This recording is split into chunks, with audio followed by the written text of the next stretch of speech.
Kalau ekspor ini agak sulit ya, jadi karena memang kondisi dunianya juga, banyak ya inflasinya tinggi ya di pasar, tradisional, Amerika, terutama Amerika dan Uni Eropa gitu ya, karena kondisi geopolitik di, Eropa dan kondisi perekonomian di Amerika Serikat. Jadi tantangan untuk ekspornya agak berat. Nah yang mungkin yang menjadi, solusi adalah pasar domestik. Jadi pasar domestik ini dari sisi demand-nya juga masih cukup lumayan, masih cukup kuat. Kalau kita lihat dari pertumbuhan ekonomi kita kan juga, masih cukup bagus, tingkat inflasinya juga masih bisa terjaga, artinya daya beli masyarakatnya juga masih ada sebetulnya. Jadi memang, tumpuan kita ke, pasar domestik. Nah ini yang meski dijaga ya, karena kalau di sektor tekstil, Amerika lagi masalah, Eropa masih jadi masalah, tapi kan produsen-produsen, tekstil, produsen-produsen garmen dunia juga nggak mau, ekonominya mandek gitu ya.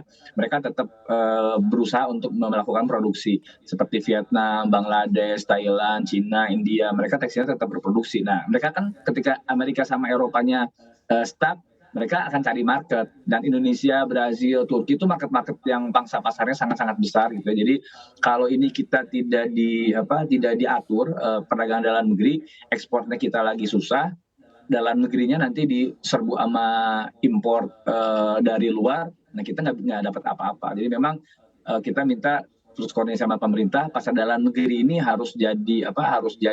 betul-betul harus jadi jaminan pasar untuk produk lokal, supaya dalam, setahun ini, setahun 2 tahun ekspornya lagi sulit, ya kita dalam negerinya bisa kita untuk dorong agar industrinya tetap, tumbuh dan rakyat kita tetap bekerja di sektor tekstil. Baik, menurut Pak Retma apa saja yang menjadi tantangan begitu yang masih dihadapi begitu Pak oleh para pengusaha garmen tekstil untuk saat ini?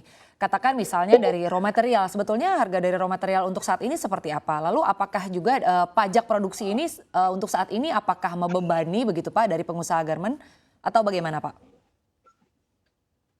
Kalau dari sisi raw material sih sama ya, karena dunia kan sama ya, harga kapas misalkan kita pakai kata kapas, harga kapas dunianya sama. Harga, polyester juga harganya harga dunia. Jadi, dan Indonesia juga kalau dilihat dari 3 bahan baku utama, polyester, viskos, sama cotton, Indonesia kan, produsennya sudah sangat-sangat mencukupi ya. Kalau kita lihat, viskos misalnya, kita produsen kedua terbesar, di dunia. Dengan 800 ribu ton per tahun kapasitas di bawah Cina. India pun kita masih menang dari India, dari negara-negara lain. Kalau polyester kita produsen ke 5 dunia. Jadi bahan baku utamanya sudah ada di sini. Kalau kapas memang kita nggak punya dan kalau sekarang lihat trennya kan sangat-sangat menurun penggunaan kapas polyester sama rayon atau viskos yang lebih besar. Jadi saya kira dari sisi bahan baku tidak ada masalah ya bahan baku awal. Nah mungkin yang jadi masalah adalah ketika nanti benang jadi kain. Nah, kain ini barang-barang importnya sangat-sangat banyak yang tadi. Jadi kalau kita bisnis as usual, kita nggak kalah dengan barang import gitu ya. Kalau bisnis as usual, jadi artinya treatmentnya sama. Baik, Pak Retma lalu dengan pemulihan ekonomi yang masih terus berjalan begitu ya Pak. Menurut Anda sendiri bagaimana nih proyeksinya terkait masa depan industri garmen tanah air kita hingga akhir tahun ini atau mungkin di tahun-tahun mendatang? Kalau dari sisi, kinerja sih saya kira akan masih positif ya, selama selama pasar domestik masih bisa kita kuasai. Ini yang kita agak ketar-ketir ya, karena ini kan ada masalah baju impor bekas, yang pertama. Yang kedua, kain-kain, import yang separuh nyolong tadi juga, masih banyak gitu ya.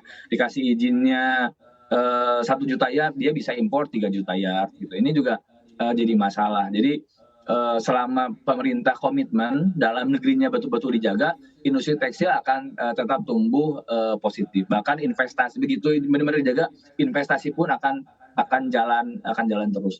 Nah, mungkin yang agak sulit adalah dari sisi, ekspor gitu ya. Dari sisi ekspor ini, kalau kita melihat sekarang kondisi Amerika dengan, Eropa kemarin kita diskusi di Bandung teman-teman garmen, bicara bahwa order untuk semester 2 itu sudah turun sekitar 40, persen ya. Meskipun semester 1 kan kita pertumbuhannya, ekspornya masih, positif ya, ada di atas, 7 miliar US dollar. Tapi kalau semester 2 turun 40% berarti hanya sekitar 4,5 atau 5 miliar US dollar. Artinya di untuk mencapai 13 USD ini agak sulit gitu ya. Jadi memang karena kondisi dunianya. Tapi ya ini kan bisa berubah ya. Ini kan sangat-sangat dinamis ya. Kalau misalkan nanti Uni Eropa geopolitiknya bisa stabil lagi, mungkin juga semester 2 akhir demand-nya mudah-mudahan bisa naik. Amerika juga gitu. Amerika perekonomiannya agak bagus di semester 2, ya mudah-mudahan juga kita bisa push. Tapi kalau dengan kita melihat kondisi sekarang, ekspor ini tantangannya akan sangat-sangat sulit. Makanya